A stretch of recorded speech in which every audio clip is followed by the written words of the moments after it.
La plus grande de nos richesses ne se mesure pas en millions. Nous vous faisons découvrir des ovnis pour vous permettre d'en devenir un, vous aussi. Sportifs, entrepreneurs, artistes, ils nous partagent chaque semaine leurs récits de véritables trésors d'informations.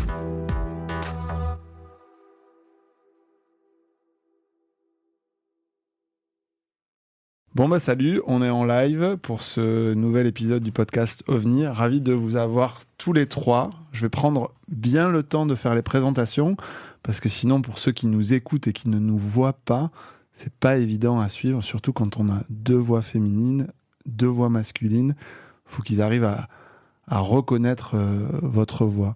Je vais commencer par toi, Chloé, excuse-moi, Philippine, et Florent, c'est le plus simple.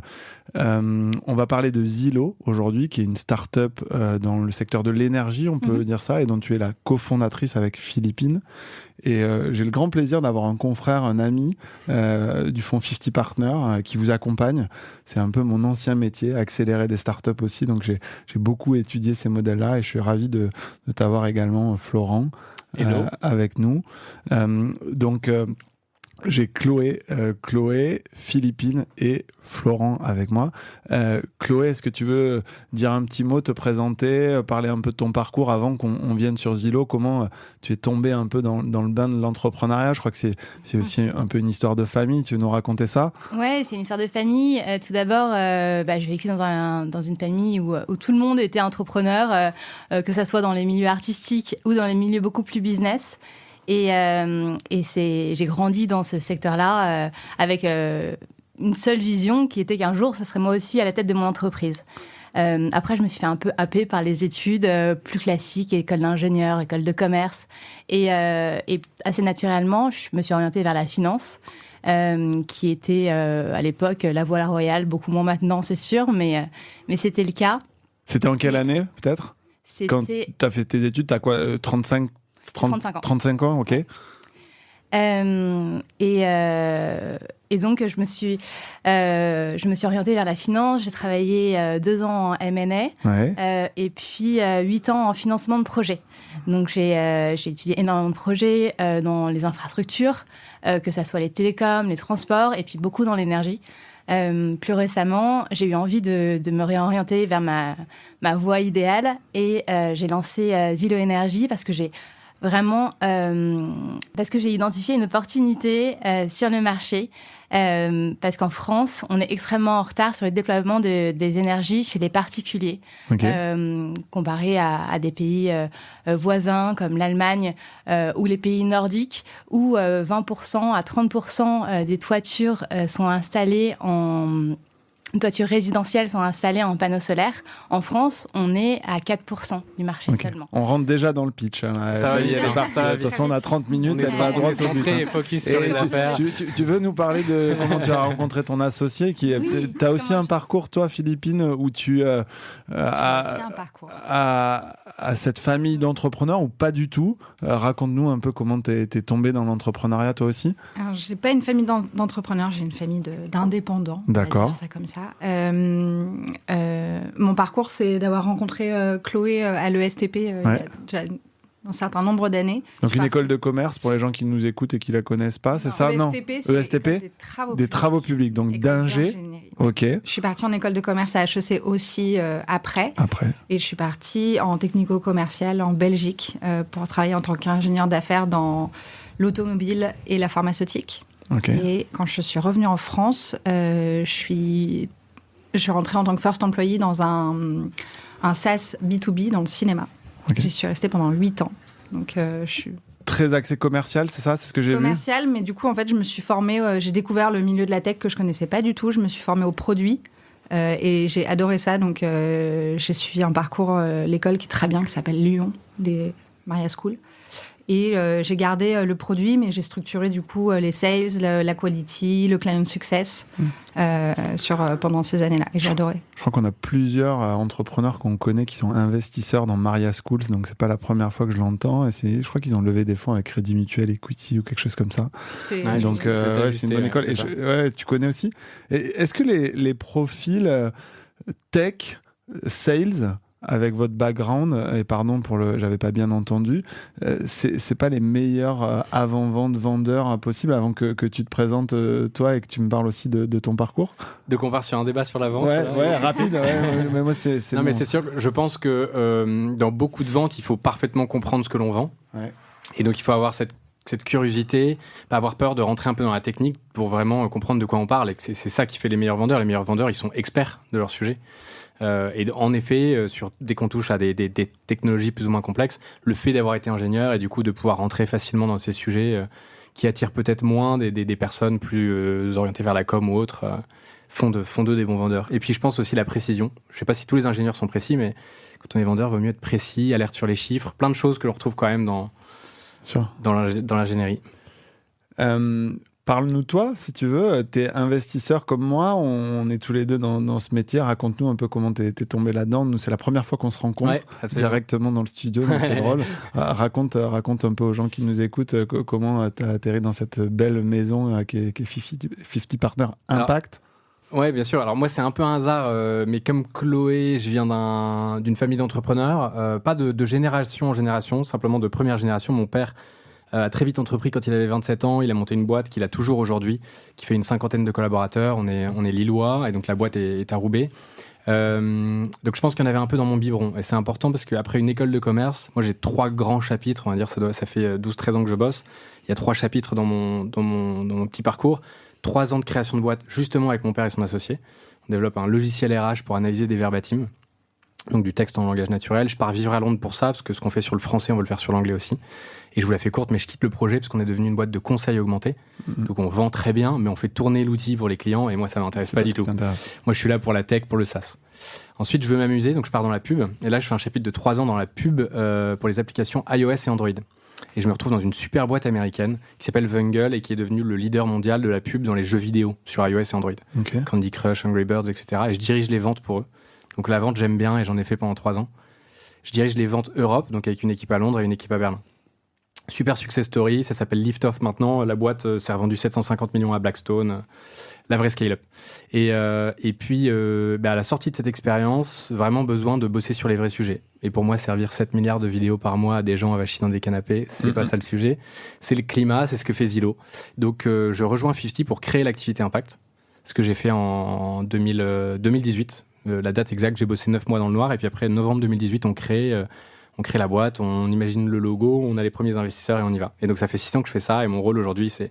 Donc, une boucle complète, des investissements, des exits, c'est ça? Tu commences à avoir le recul non, un c'est peu surtout 6 ans bosser du côté startup, scale-up, voir comment ça se passe dans une toute petite boîte qu'on crée. Dans une grosse boîte, on est déjà 200, on a déjà de l'argent et on avance.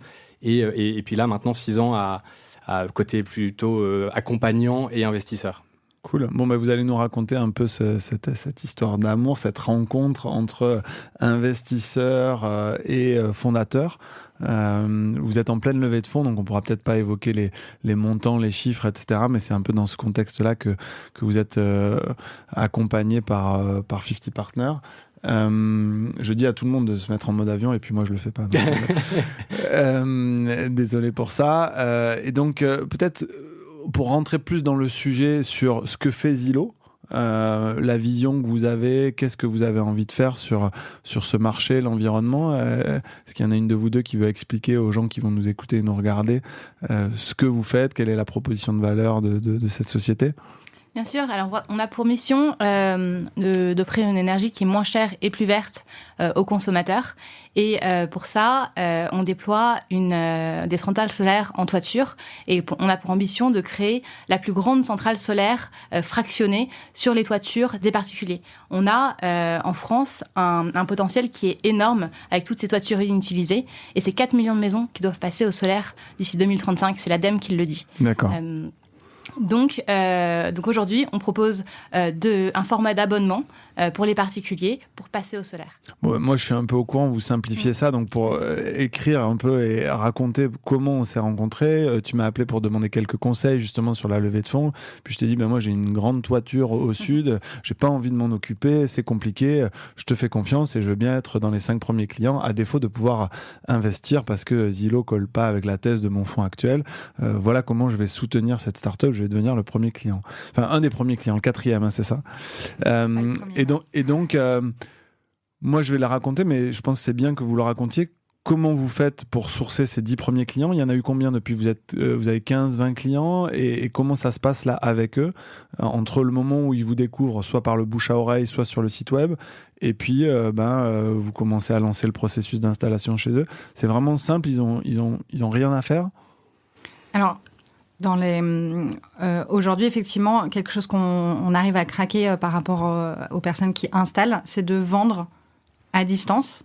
On a un abonnement qui a un prix fixe, qu'on se veut très simple pour nos clients, donc un prix par mois et par kilowatts-crête posé. Kilowatts-crête, c'est la mesure des panneaux solaires. Et donc, on veut avoir une offre pour tous, très universelle, très lisible aussi, parce que c'est un marché qui souffre de beaucoup de complexité.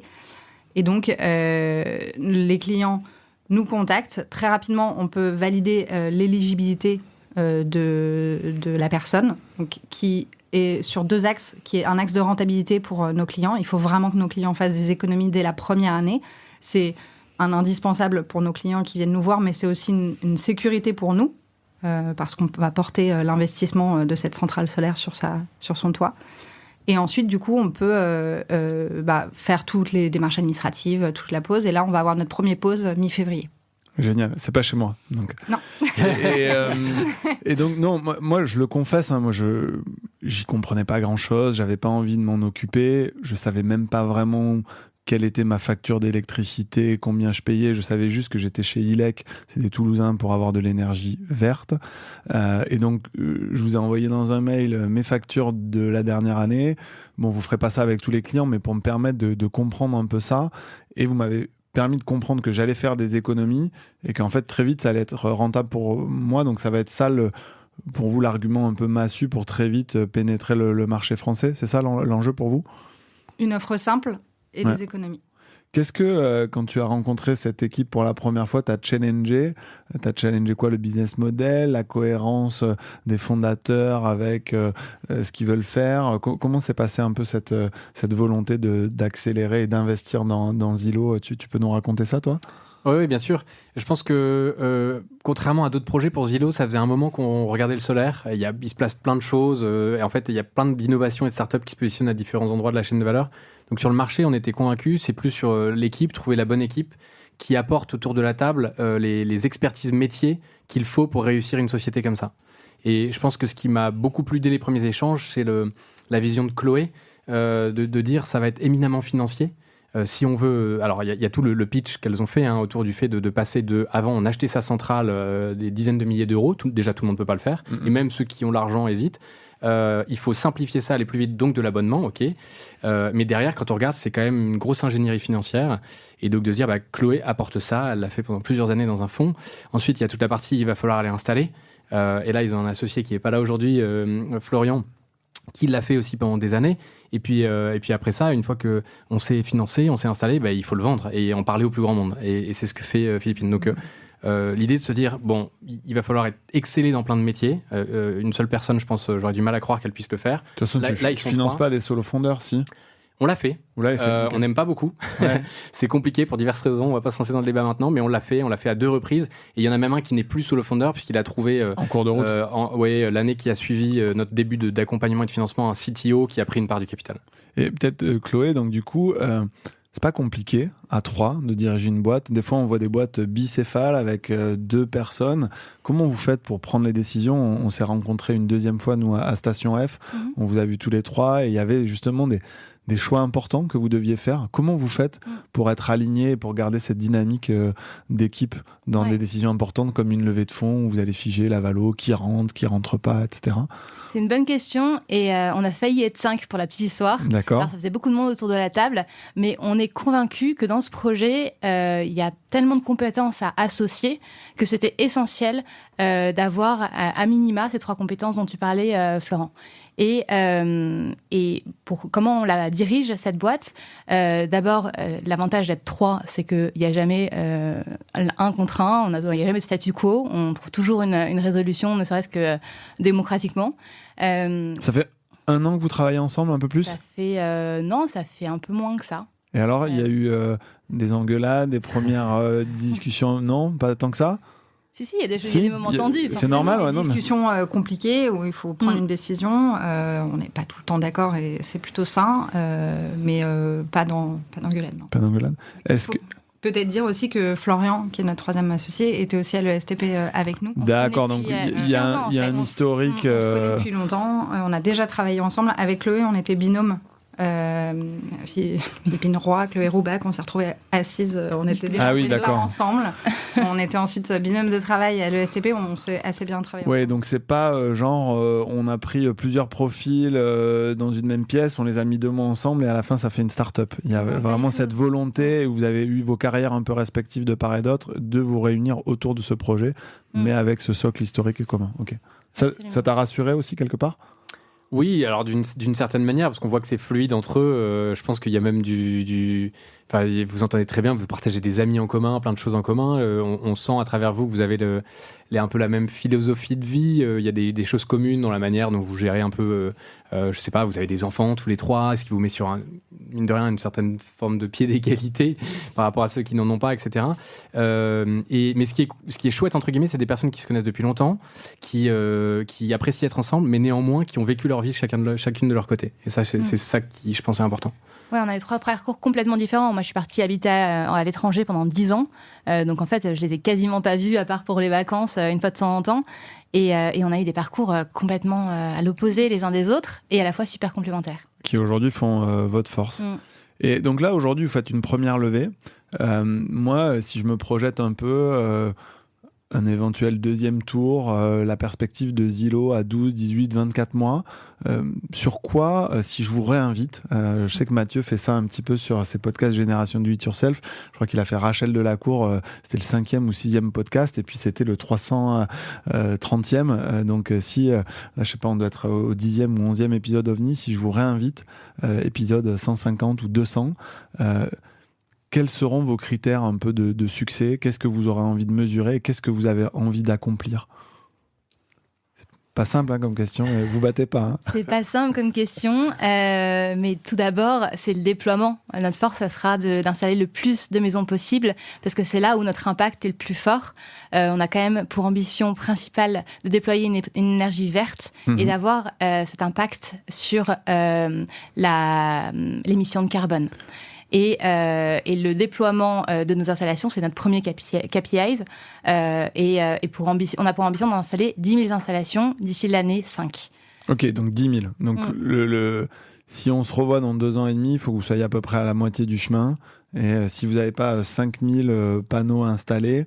Alors on va exagérer, j'espère bien. Mais oui, si on a 5 000 dans 2-3 ans, on sera au-dessus du BP. Ok, génial.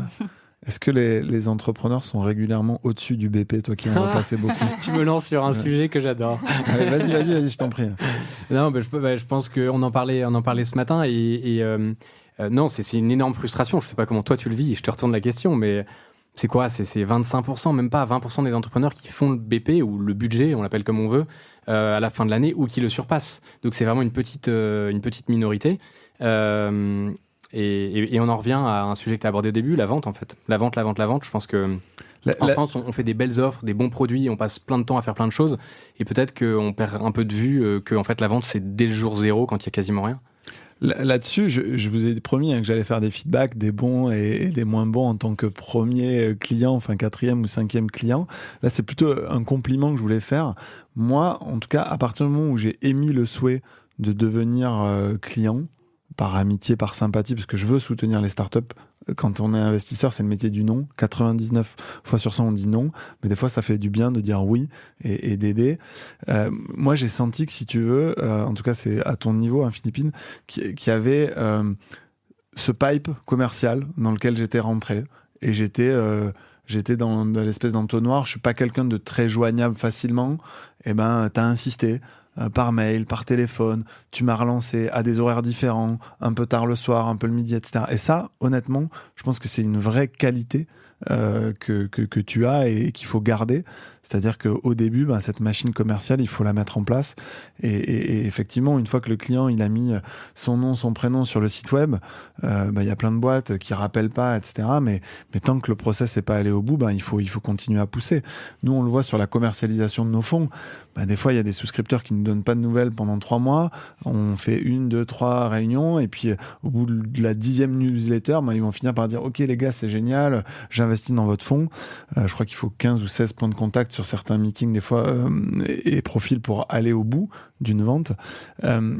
Comment tu penses que vous allez, dans les prochaines années, sortir d'un métier un peu peut-être manuel, tu vois, où tu as toute cette configuration du projet, tu dois rappeler les gens, tu dois leur demander les papiers, à un truc beaucoup plus automatisé. Comment vous allez mettre de la tech dans Zillow ? Est-ce que vous y avez réfléchi ? Pas encore, vous avez le droit. Hein, c'est une question que j'avais aussi. Il y a évidemment une brique tech qui va venir dans le projet. La tech, elle va être au service de la réduction des coûts. Parfois, de la tech, on ne peut pas vendre une boîte de tech. La tech, elle est importante parce que on doit maîtriser absolument notre CAC pour... Le CAC, peut-être pour les gens qui nous écoutent, c'est le coût d'acquisition du client. Exactement. Comme je le disais tout à l'heure en préambule, on arrive à vendre en dématérialisé, ce qui est vraiment quelque chose qui nous distingue très fortement des installateurs, des personnes qui vendent aujourd'hui des centrales solaires sur les toits. Et ça, c'est quelque chose qu'on doit affiner, qu'on doit optimiser. On doit pouvoir avoir des clients qui testent leur éligibilité instantanément, et que nos clients aient un prix et la transparence et la simplicité de notre offre le plus vite possible. Donc, ça passe par, évidemment, une connexion, par exemple, à tout ce qui est imagerie satellite pour regarder comment l'aspect de la toiture, quelle est la surface disponible, quelle est l'orientation. Tout ça, c'est des choses il y a plein d'initiatives qui se font aujourd'hui. Le solaire est assez bouillonnant, surtout sur les, on va dire, le service qui est proposé. Et donc, il faut assembler tout ça et combler les trous et faire les développements là où il y aura besoin. Nous, on a vu un dossier passer il y a quelques mois que mon analyste avait adoré. On est même allé boire un coup avec eux à leur levée de fonds, même si on n'a pas participé au tour. La boîte s'appelle Initio. Et en fait, je vous en avais parlé, ils font de la recherche de terrain. Alors là, c'est pas pour des particuliers, pour des développeurs, où ils ont mis en place dans leur algo les zones humides, les zones militaires, où est-ce qu'on peut le faire, pas faire. Ils font gagner du temps aux développeurs avec un modèle un peu comme le vôtre, où ils commencent à poser le permis et ils revendent le projet par phase. Et c'est vrai qu'on voit que cette nouvelle économie est en train d'être de plus en plus investie par des fondateurs, par des startups, et viennent mettre de la tech, viennent apporter des solutions comme ça. Côté 50 Partners, tu disais que vous étiez intéressé par le marché, vous regardez, c'est quoi les tendances que tu observes sur ce secteur-là ? Peut-être, sinon, vous pouvez commenter les belles boîtes. Dans certains domaines de la French Tech, etc., on a toujours une boîte qui tire un peu une industrie. C'est quoi les boîtes qui vous inspirent et chez 50 et chez Zillow, et vous avez envie de vous inscrire un peu dans cette même dynamique ? Je pense que tu peux parler de l'acteur allemand que... Oui, il y a effectivement un acteur allemand qui a explosé ces dernières années, qui s'appelle Enpal, qui propose du solaire sous un format de leasing. Ils ont commencé de façon très très opérationnelle, et puis ils ont ajouté de la tech au fur et à mesure de l'aventure, et ce qui leur a permis de devenir, de scaler très très fort. Ils ont levé beaucoup d'argent, donc tu dis ? Ils ont levé beaucoup d'argent. Okay. Dernière round de 200 millions, je crois, pour une valo de 2,4 milliards. Sur un peu le même secteur que vous, la même approche ? Sur le solaire résidentiel. Ah, c'est la même chose que... C'est la même chose. C'est la même chose, sauf que c'est du très longue durée, contractualisé. C'est le marché allemand, donc les gens n'ont pas peur de s'engager sur 25 ans. 25 ans, c'est vrai que moi, 12 ans, ça m'a fait peur. Le soir, j'en ai parlé à ma femme. Je lui ai dit, attends, tu peux relire le truc parce que c'est pour 12 ans. Tu sais me dire, dans 12 ans, on sera où ? Normalement, j'aurais déployé mon fonds, réinvesti en train de lever le numéro 3, mais je sais à peu près. Et nous, on va apporter énormément de flexibilité dans cet abonnement, justement, parce qu'on est sur un marché qui est différent, où les mentalités sont différentes. Et notre innovation, elle est aussi là-dessus. Mais sur toute la partie, le type du marché et les outils tech qu'on veut développer, on voit très bien qu'Enpal nous a ouvert la voie. Il y a des outils tech, que ce soit d'un point de vue client, l'accompagnement client, dans tout ce qui permet de dimensionner et avec des outils d'IA de mettre en place des centrales de façon virtuelle sur les toitures des gens pour qu'ils se rendent vraiment compte de ce à quoi ça ressemble et des économies qu'ils vont faire. Il y a une brique aussi sur le suivi des installateurs et des installations pour maîtriser la qualité des installations, le matériel utilisé, pouvoir faire la gestion des flux de stock et des différents installateurs. Et puis, il y a la dernière brique qui est la gestion du parc. Et c'est là où notre proposition de valeur diffère complètement de l'installation classique qui s'arrête en fait à la pose de l'installation et le client, il gère son installation derrière. Nous, en fait, notre travail, il commence à la pose. On va gérer un parc d'installation et on veut devenir le plus grand gestionnaire d'installations solaires sur les toitures. Bravo. C'est ambitieux. Est-ce que c'est pas... je provoque un peu, hein, le but, c'est pas de faire que des compliments.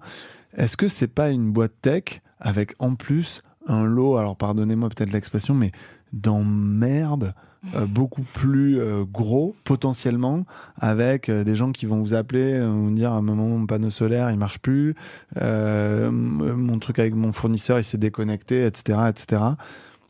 Je pense que déjà, quand on part en B2C, on s'expose à beaucoup d'emmerdes, pardon la vulgarité, mais c'est pour avoir une taille conséquente, il faut avoir du coup, dans ce cas-là, des dizaines de milliers ou des centaines de milliers de clients. Donc, c'est d'autant plus de risques en cas d'insatisfaction voilà, on est exposé et on sait ce que c'est que l'enjeu d'être une marque direct consumer. Mais tu touches aussi à un autre sujet et nous, on fait de l'impact environnemental et social et la conviction que l'on a chez 50 Partners Impact, et je pense qu'il est partagé avec Zillow, c'est que on ne va pas résoudre tous les grands problèmes climatiques uniquement avec des lignes de code, avec du Python. Il y a un moment, on doit remettre les mains dedans. Et on parle beaucoup du retour de l'industrie, du hardware. Et d'ailleurs, il faut regarder les tendances des investissements VC en 2023. Venture industriel, c'est la BPI, c'est ce qu'ils disent, hein, c'est ce qu'ils poussent, venture industriel, deep tech, etc. Non, mais convaincu comme toi. Donc oui, c'est des projets compliqués, mais dont, si on grossit le trait et on y va très fort, l'humanité a besoin, entre guillemets. Faut pas qu'on reste derrière nos écrans, il faut, voilà. Donc c'est toucher du produit, ça devient compliqué, parce qu'il y a du stock, ça peut casser, il y a plein d'aléas. Néanmoins, il y a aussi beaucoup de belles boîtes dans l'énergie et d'autres secteurs qui montrent que c'est faisable. Donc c'est peut-être, je dirais juste pour le monde du VC qui aimait beaucoup le logiciel et qui aime toujours beaucoup et qui vient de là. Il faut changer un peu. Voilà, il faut changer d'habitude, c'est trop facile le B2B SaaS. Il faut changer un peu les grilles de lecture et voilà. Si il nous reste 5 minutes pour échanger, les gens qui nous écoutent, qui connaissent pas Zillow, c'est quoi ? Qu'est-ce que vous avez envie de leur faire passer comme message ? Qu'ils aillent sur le site web, qu'ils commencent à regarder, s'ils ont des belles maisons bien ensoleillées, qui vous appellent. Je sais que j'ai un ami en fait qui vous a sollicité. Et en fait, sa maison est en Normandie, elle n'est pas bien exposée, donc du coup, il ne rentre pas dans la cible. Comment vous allez gérer ce côté aussi peut-être déception-là, d'une partie des clients racontez-nous. C'est vrai que la non-éligibilité est quelque chose qui est... on étudie vraiment les dossiers. Ça va aussi dans le sens de la satisfaction du client à venir. C'est une sécurité. Pas de fausses promesses. Pas de fausses promesses. C'est hyper important. On parle beaucoup, et Florian n'est pas là, mais il en reparlerait avec passion, du devoir de conseil dans le bâtiment. C'est très important de ne pas raconter, de ne pas faire des fausses promesses, d'autant plus qu'on s'engage à côté de nos clients et donc on a des intérêts qui sont alignés. Oui, il faut gérer ce côté non éligible, mais c'est pour une bonne raison. Et ceux qui nous écoutent peuvent aller sur le site et tester leur éligibilité et voir comment ils pourraient facilement passer au solaire avec nous. Chouette. Peut-être un dernier mot, parce que le but, avec cette émission, c'est de donner un petit coup de pouce aux startups. Vous êtes en train de lever des fonds. Comment vous l'avez vécu ? Cet exercice de la levée dans un contexte quand même un peu compliqué où les financements se font un peu plus rares. On s'est vu il y a quelques mois, vous étiez au tout début et puis première bonne nouvelle, puis deuxième bonne nouvelle, puis finalement vous intégrez l'accélérateur et le fonds 50 Partners Impact vous soutient. Est-ce que c'est pas un énorme ascenseur émotionnel et comment on fait avec la vie de famille, les conjoints, etc., pour arriver à garder le cap et le dynamisme, l'envie que vous avez, que vous affichez aujourd'hui? Parce que là, vous êtes en plein dedans, en fait. C'est pas closé. Vous êtes... Alors, il y a 80% du tour qui est booké. On a des intentions pour plus de 100%. Okay. On se laisse la possibilité d'aller un petit peu plus loin. Il faut sortir le podcast vite si il y a des intéressés. Voilà. Vite, si les gens sont intéressés. Sinon, ce sera au prochain tour, mais ce sera plus cher. Voilà. C'est les montagnes russes. C'est les montagnes russes. Une levée de fonds. On a commencé par aller voir un fonds d'investissement et franchement, c'était super. On y a cru quasiment jusqu'au bout. Ils étaient super enthousiastes par le projet. Et en réalité, la vérité, c'est qu'ils ne pouvaient pas investir à ce stade-là. C'était beaucoup trop tôt pour eux. Ils n'avaient jamais investi sur un deck. Et donc, on a travaillé avec eux de façon super intéressante. Nous, ça nous a aidé à nous structurer aussi pendant 1 mois. Mais la retombée du soufflet à la fin a été hyper dure. Et, vous avez eu quoi, 10-15 fonds et finalement, ça n'a pas forcément marché avec les fonds parce que c'était très tôt. Ouais, si j'ai un conseil à donner, c'est ça. C'est franchement, quand on démarre une boîte, aller voir des business angels, des industriels du secteur, des gens qui peuvent vous apporter de la compétence. Et d'ailleurs, le premier business angel qu'on a closé pour un assez gros ticket, c'est quelqu'un du monde du solaire, qui a une boîte dans le solaire, un entrepreneur du secteur qui a cru en notre projet. Et ça, c'est la meilleure marque, la meilleure marque d'intérêt qu'on ait reçue, la première marque de confiance, exactement. Donc la suite du tour, on l'a fait aussi comme ça, avec des business angels du secteur ou en tout cas qui sont habitués à investir dans des entreprises en pré-seed, et puis le fonds de 50 Partners qui nous accompagne, et les intérêts sont super alignés là-dessus. Super, c'est un bon conseil, je trouve, à donner aux entrepreneurs qui vont nous écouter, de peut-être pas multiplier les rendez-vous, pas aller voir trop de fonds trop tôt, mais de bien cibler, de prendre ce temps. C'est ce que tu conseilles aussi aux entrepreneurs que tu accompagnes, de vraiment trouver le bon match entre les investisseurs qu'il faut pour le projet. Complètement, c'est sûr qu'on complète son équipe, on ne fait pas rentrer que de l'argent, hein. On s'associe avec des personnes qui restent pendant des années dans le projet, et il faut voir aussi ce qu'ils apportent en plus de l'argent, donc à 100%, et je pense qu'on en parlait aussi, quand on est une boîte comme Zillow qui devra relever derrière, et peut-être plusieurs fois, très vite important de se dire, et c'est des conseils d'entrepreneurs qui ont très bien marché chez nous, que je reprends, de se dire qui je rêverais d'avoir autour de la table. On se l'est dit. Hein, c'est qui les 3, 4 fonds en Europe là, c'est qui me permettrait de jouer en Ligue des Champions et que je voudrais vraiment avoir, et donc les coller. Pour le coup, eux peut-être intentionnellement très tôt, mais sans avoir envie de les faire rentrer à ce moment-là, juste pour comprendre comment ils vont lire mon dossier, quelles sont les métriques qu'ils attendent, de quoi ils veulent qu'on parle, etc. Et je pense qu'il est là le conseil. Il y a trop d'entrepreneurs qui savent qu'ils doivent relever, mais qui n'ont pas fait leur liste de rêvés, on va dire, d'investisseurs. Bon, donc si vous êtes entrepreneur, que vous voulez lever des fonds, bien ciblé, rêver en grand, vraiment se dire ok, j'ai envie d'avoir ces personnes-là, aller les chercher, et puis ne pas lâcher parce que si vous aviez lâché trop tôt, vous seriez pas allé au bout, et vous avez rien lâché, vous êtes là, et c'était le coup de cœur d'OVNI. Merci à toutes les deux. Merci à toi d'avoir fait le déplacement pour enregistrer cet épisode. Et un mot de la fin, quelque chose à rajouter sur cette belle aventure que vous portez? Abonnez-vous au solaire. Abonnez-vous au solaire, et c'est sur Zillow. C'est quoi l'adresse? Zillow Énergie. Zillow Énergie. Donc si vous avez des projets et des envies, Zillow Énergie. Vous avez dit hello. Vous avez dit hello, hein, c'est comme ça. Z-I-L-O. Super. À bientôt tout le monde. Merci. Salut. Merci. Merci.